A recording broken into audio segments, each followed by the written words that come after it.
Walk can take you a lot of places. All over the world, if I'm being quite frank. Be formless, shapeless. Be water, my friend.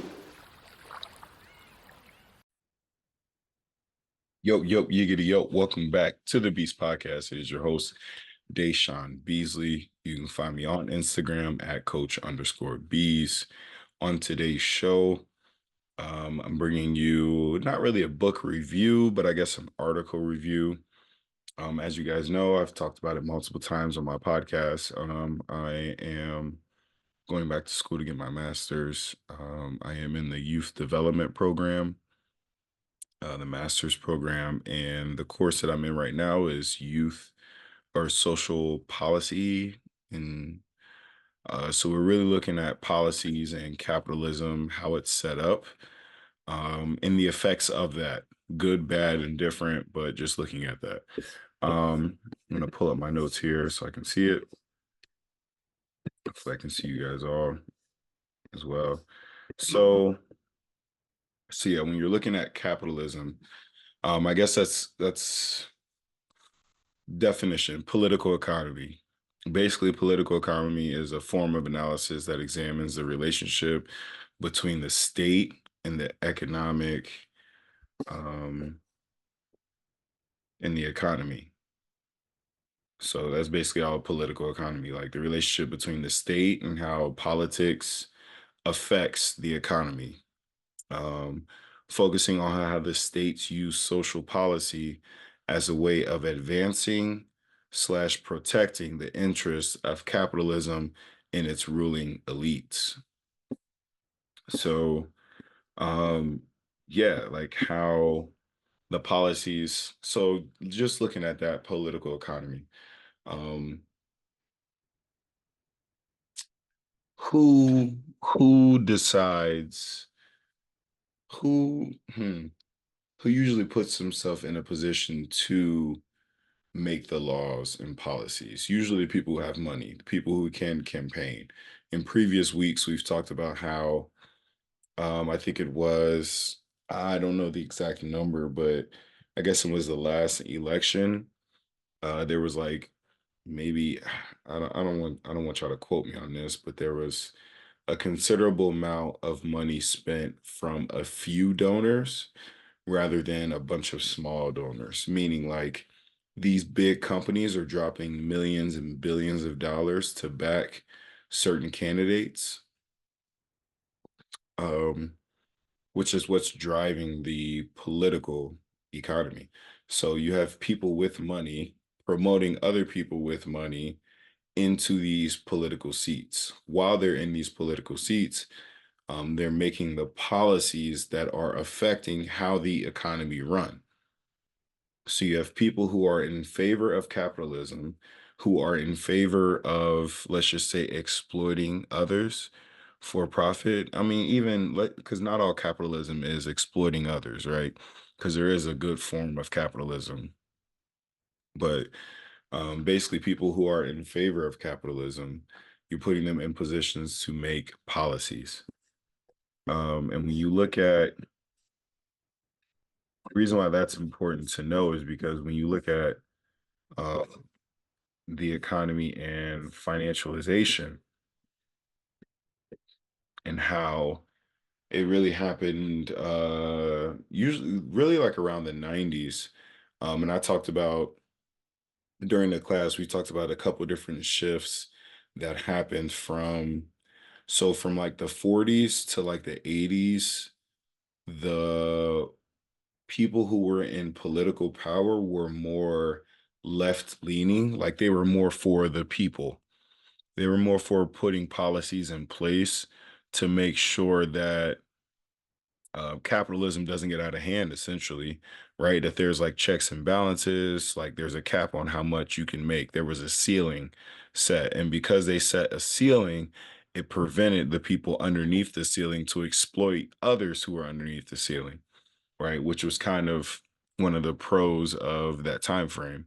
And in my opinion, I believe during that time frame, because there was such a strong, ear to the streets, if you will, for social movement and social justice, that it applied more pressure on the government to promote policies that help the people.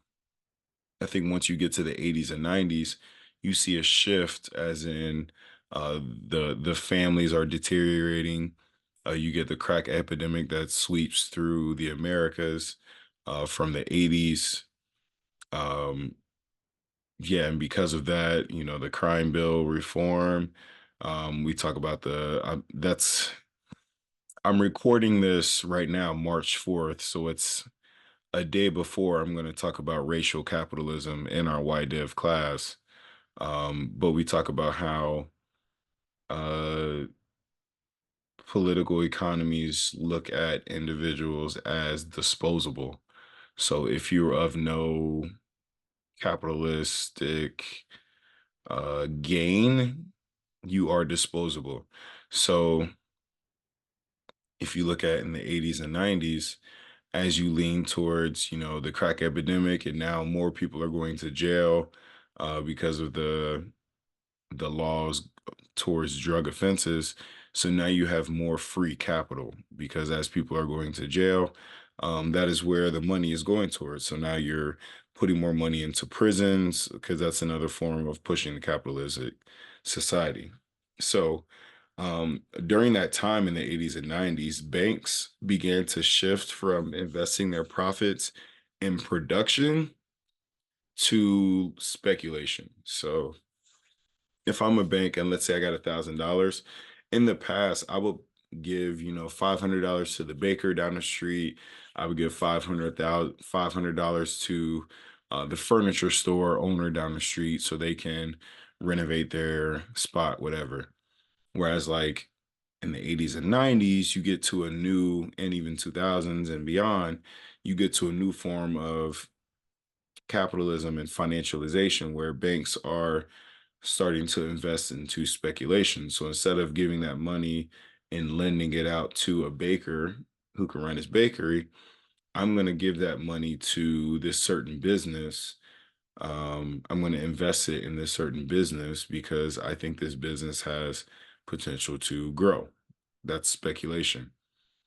This narrows the distribution of profits, and the profits stay within a small group of wealthy investors versus production. Because if I were to put that money towards the baker or towards that small business owner down the street, right, it's going to spread profits, because now that baker is going to buy from this other person, who's going to buy from this other person, who's going to buy, the baker's going to buy from the welder is going to buy from, the steel maker is going to, and so on and so forth. So instead of putting money back into the production of goods and services, aka the people, we're going to speculate it, and hopefully we can just make more. Um, and the reason why that's important is because um, you start seeing the policies start leaning towards favoring those who are doing the speculation. So you start seeing, you know, the laws. So, like for example, the Glass-Steagall Act in 1933, it forbade commercial banks from speculating because it was too risky.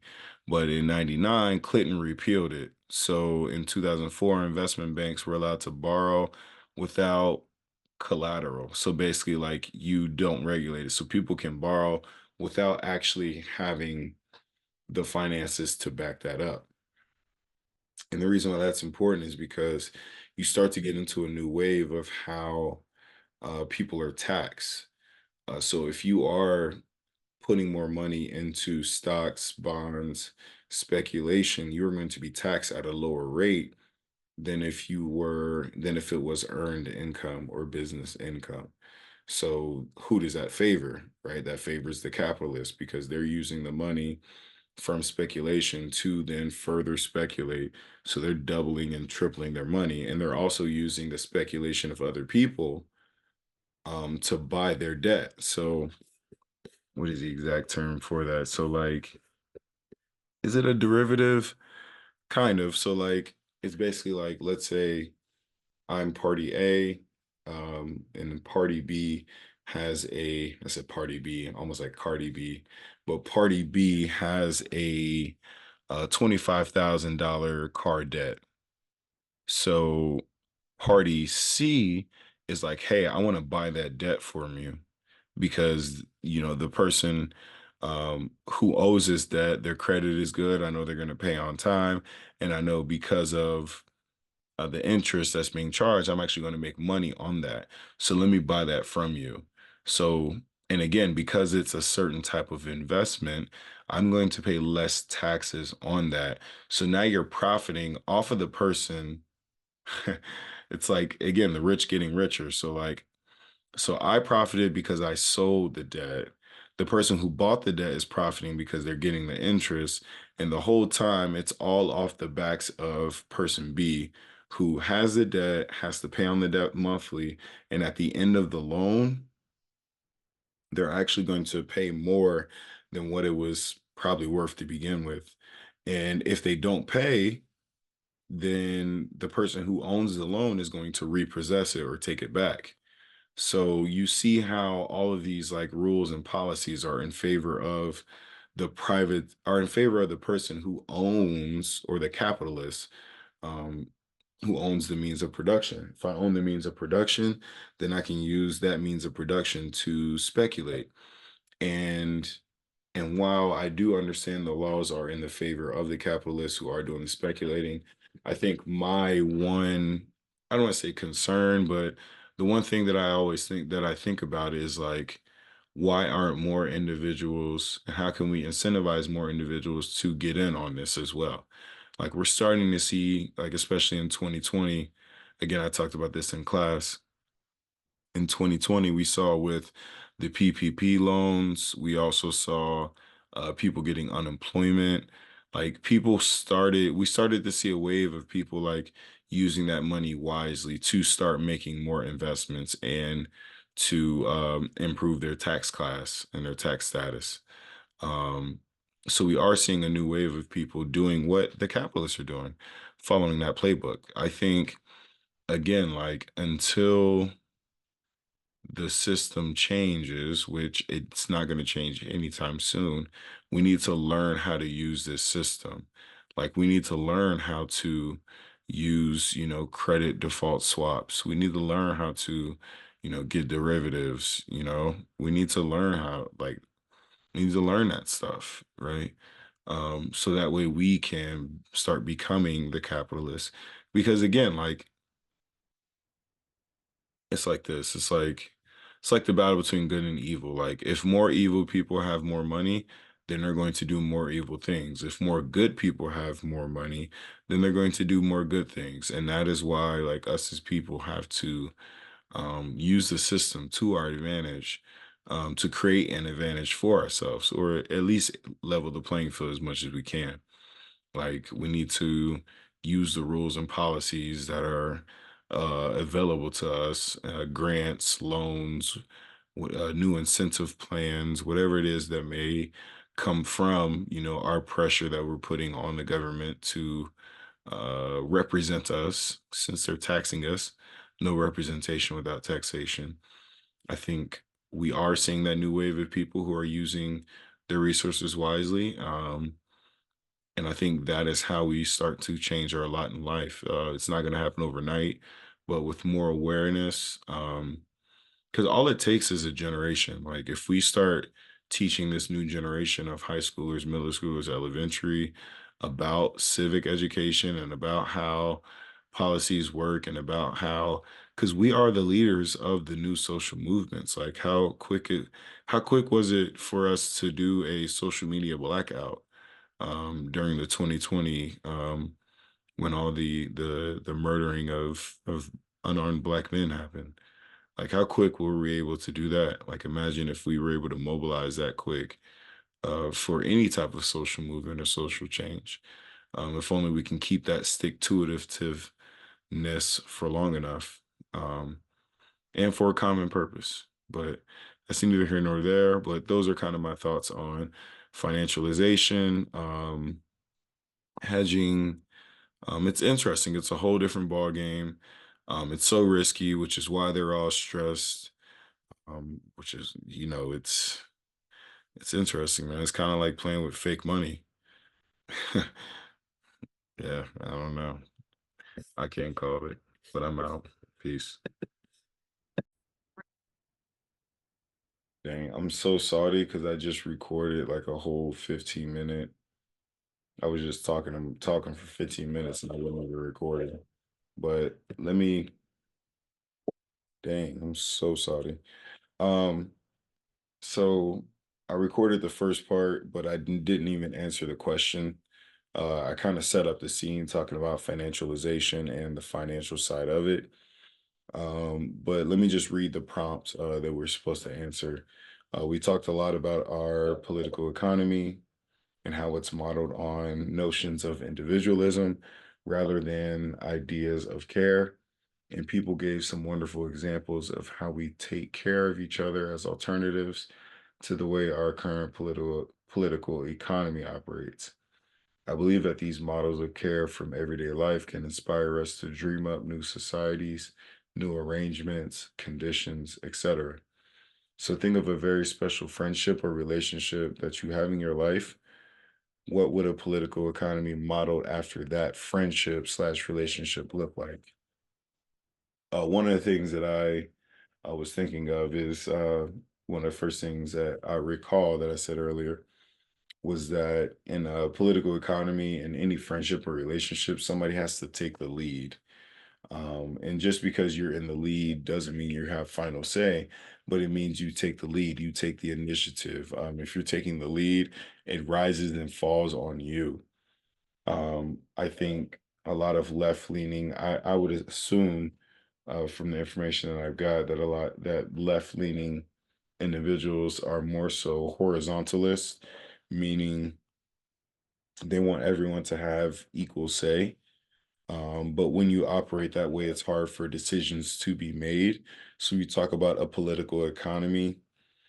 I want decisions to be made pretty quick. So having a leader or somebody to have a final say would be beneficial.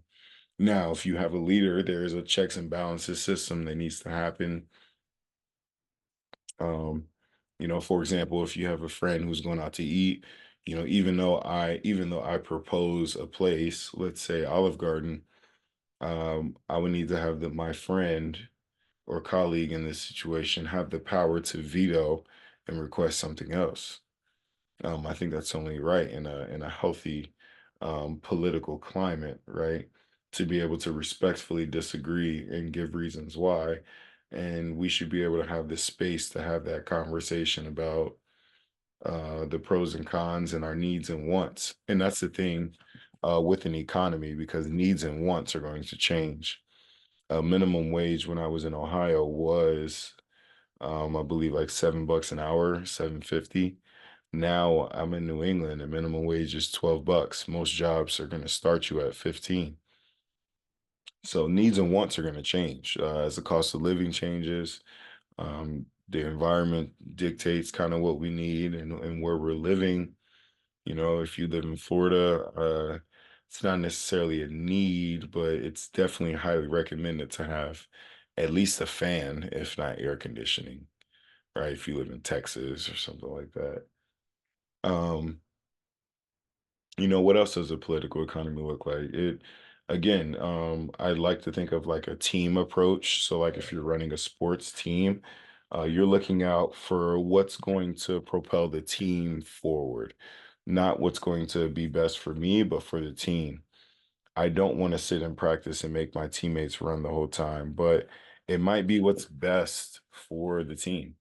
That might be what's best to do is for us to run to get in shape. And sometimes we got to do the hard things if that's what it's going to take to get us where we want to go. I think the political economy that we're currently in, there is no guiding rod, right? Like it's just this open market academy, open market economy, and people are making decisions as they see fit, whatever works best for them. And what I think is that um, as a capitalist, because I would identify as a capitalist, I do believe that um,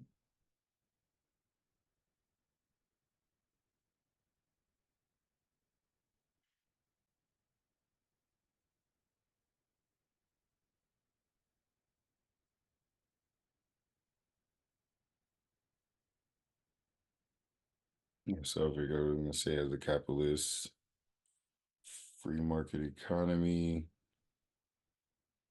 goods and services, selling. What was I going to talk about? Um, mm, mm, mm, mm.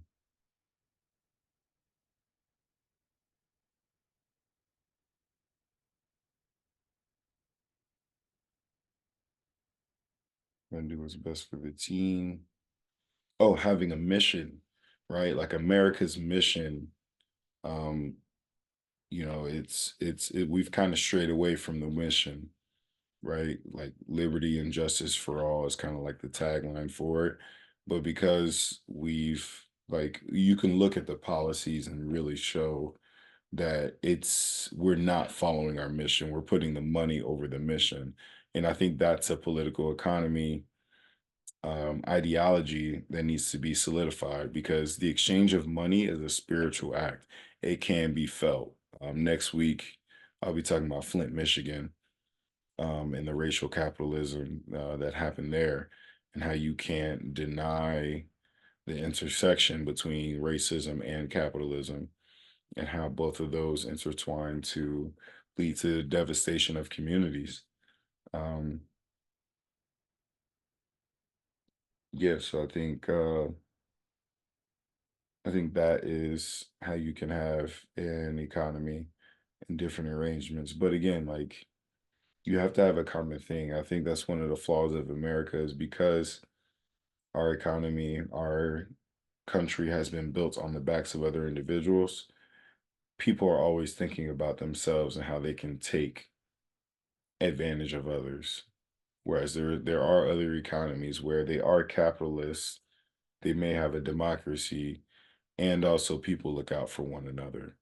Back in the 70s, even in the 80s, like people looked out for one another. It was just a thing. Now it's become more individualist. Like people want to only look out for self. I don't know if it's a speculation because people feel like they're more dependent on themselves because they don't have to depend on products and services and goods. But I don't know. Those are just my thoughts.